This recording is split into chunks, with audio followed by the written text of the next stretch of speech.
मैं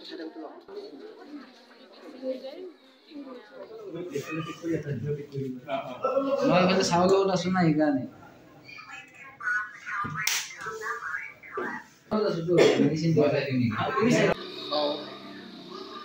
আপুনি ঠিকেই কৈছে। হেল্থ কেম্প বুলি ক'লে যিটো নেকি আমি ধৰি লওক ডক্টৰ হিচাপে ইয়াত আহি বা টিম এটা আহি মানুহ এগৰাকী এদিন লগে লগে চাই মেলি উঠি দুটা ঔষধ দি থৈ যাওঁ বিভিন্ন ৰোগৰ কাৰণে, কিন্তু সেইটোত আমাৰ উদ্দেশ্যটো সফল নহয়। আৰু আজি আমি যিটো কেম্প কৰিবলৈ ওলাইছোঁ সেইটো তাৰে অকণমান বিপৰীত বুলি আপোনালোকে হয়তো দেখা পাইছে। আমি অকল দুটা ঔষধ দি থৈ ইয়াত যাব খোজা নাই। আমি প্ৰথম কথা তেখেতৰ বেমাৰটো নিৰ্দিষ্টভাৱে আমি চাব খুজিছোঁ যে তেখেতৰ ডায়েবেটিছটো আছেনে নাই, কলেষ্ট্ৰলটো বেছি আছেনে নাই, তেওঁৰ ডায়েবেটিছ যুগত ভুগি আছে নেকি, তেওঁৰ হাই প্ৰেছাৰ আছে নেকি ইত্যাদি। এই মেইনলি আমি তিনিটা ৰোগ লৈ পেলাইহে আমি ইয়াতে চিকিৎসাটো কৰিব খুজিছোঁ। আৰু তেখেতসকলক আমাৰ লগত অকল টেষ্টিং কৰাই নহয়, আমাৰ ডায়েবেটলজিষ্টো আছে লগত, বা আমি জেনেৰেল ফিজিচিয়ান হিচাপেও তেওঁলোকৰ যদি অন্য কিবা দিহা পৰামৰ্শ লাগে তেখেতসকলক আমি বুজাই দিছোঁ যে আপুনি এইটো কৰিব লাগিব। যিখিনি দুখীয়া ৰোগী আছে যদি মেডিকেলত যাবলগীয়া হয় আমি তেনেকৈ তেওঁলোকক পৰামৰ্শ দিছোঁ।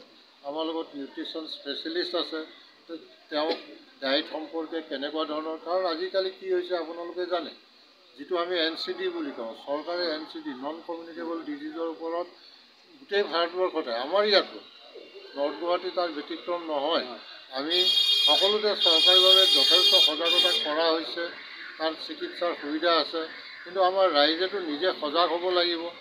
আমি সজাগতা কৰোঁ, কিন্তু তেওঁলোকৰ অন্তৰটো চুই যাব লাগিব, তেওঁলোকে নিজে সেইখিনি কথাটো যদি মানি চলে তেতিয়াহে কামটো হ'ব। গতিকে আমি হয়তো ইমানটো সফল হ'ব পৰা নাই গ্ৰাছৰুট লেভেললৈকে, কমিউনিটি লেভেললৈকে। গতিকে আমি ভাবিছোঁ যে আমি ইয়াতে যদিও আমাৰ এইটো প্ৰাইভেট আমি অলপমান চৰকাৰী গোটেইখিনি কৰি আছে, তাৰ মাজেদি আমি প্ৰাইভেট অনুষ্ঠান হিচাপেও আমি চৰকাৰকো সহায় কৰা হ'ব। আমি এইটো নহয় যে আমি নিজেই প্ৰাইভেট হিচাপে কিবা এটা, গতিকে আপোনালোকৰ মাজত আহিছোঁ। আৰু ডায়েবেটিছ তেখেতসকলে হাইপাৰ টেনশ্যন বা অবেচিটি, আজিকালি ফাষ্ট ফুডৰ ফাষ্ট ফুড বেছি খায় মানুহে, গতিকে obesity is a big problem, আপোনালোকে জানে। গতিকে এইটো মেইনলি আমি এইকেইটা বিষয়ত ইয়াত কেম্পটো কৰিবলৈ ওলাইছোঁ। আৰু এইটো অকল প্ৰেছক্ৰিপশ্যন দিলেই নহ'ব, ৰাইজে বা যিজন ব্যক্তি ভুগি আছে তেওঁ কিন্তু বুজি পাব লাগিব, তেওঁলোকৰ নিউট্ৰিশ্যন স্পেচিয়েলিষ্টে আমাৰ লগত আছে, তেওঁ কি দিহা পৰামৰ্শ দিয়ে সেইটোও তেওঁ বুজিব লাগিব।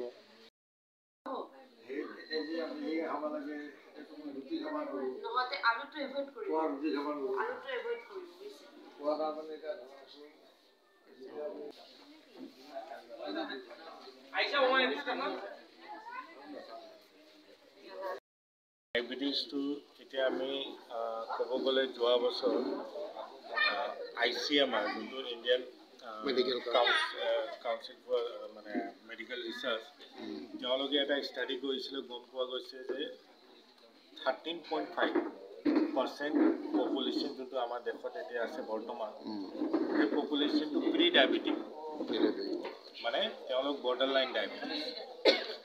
আৰু যোনটো ডায়েবেটিছত হয়, যিকোনো এজন ৰোগী যেতিয়া প্ৰি ডায়েবেটিক বা বৰ্ডাৰ লাইন ডায়েবেটিছ থাকে, উইদিন 5 বছৰ ভিতৰত তেওঁলোকে ডায়েবেটিছ হোৱাৰ সম্ভাৱনাটো 50% বা তাৰ অধিক হয়। এতিয়াও বৰ্তমানত আমাৰ দেশত ডায়েবেটিছ পপুলেশ্যন বহুত বেছি। চাব গ'লে পৃথিৱীত চাইনা নম্বৰ 1 ডায়েবেটিক পপুলেশ্যনত, ইণ্ডিয়া বৰ্তমানত 2 নম্বৰ মানে ডায়েবেটিক পপুলেশ্যন।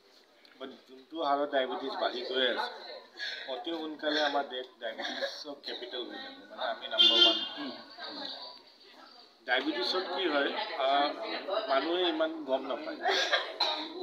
আমি যোনটো ডায়েবেটিছৰ লক্ষণ বুলি যোনটো কওঁ, চিমটমছ, যেতিয়া ডায়েবেটিছ 2 গুণ বা মানে বহুত বাঢ়ে, যেতিয়া 200, 300 বা 400 ডায়েবেটিছ হ'লে মানুহ ডায়েবেটিছৰ লক্ষণটো পায়। ক'ব গ'লে আমি যেতিয়া কওঁ ডায়েবেটিছৰ লক্ষণ কি, আমাৰ প্ৰথম লক্ষণটো হয় যে ডায়েবেটিছৰ একো লক্ষণ নহ'ব পাৰে। এনেকুৱা ধৰণৰ যদি আমি এৱাৰনেছ কেম্প কৰোঁ, ৰুটিন টেষ্ট কৰোঁ, তেতিয়া গম পোৱা যায় যে কিছুমান মানুহ যে তেওঁলোকে একো অসুবিধা নাই, আৰু চুগাৰটো চালে 200-250 মান পায়। ডায়েবেটিছৰ লক্ষণ আহিবৰ কাৰণে চুগাৰটো বহুত বাঢ়িলেহে লক্ষণটো আহে। লক্ষণ হয় যেনেকুৱা মানুহ পিয়া লাগি থাকিব, ঘনে ঘনে পেচাব হ'ব, কাটিলে ঘাও হ'লে নুশুকায়, এনেকুৱা ধৰণৰ ডায়েবেটিছৰ লক্ষণ। বাট এই লক্ষণটো যেতিয়া ডায়েবেটিছ বহুত বাঢ়িলে হয়। বাট যেতিয়া ডায়েবেটিছটো এবনৰ্মেলি হাই হয়, একদম বহুত বেছি নহয়, বাট 200, 150, মানে ফাষ্টিংটো আপোনাৰ 200 হ'ল, খোৱাৰ পিছত 300, তো লক্ষণটো নহ'বও পাৰে। এনেকুৱা ধৰণৰ যেতিয়া আমি এৱাৰনেছ কেম্প কৰোঁ, তেতিয়া আমি গম পাওঁ যে ডায়েবেটিছ বা কাৰোবাক ডায়েবেটিছ হৈ আছে।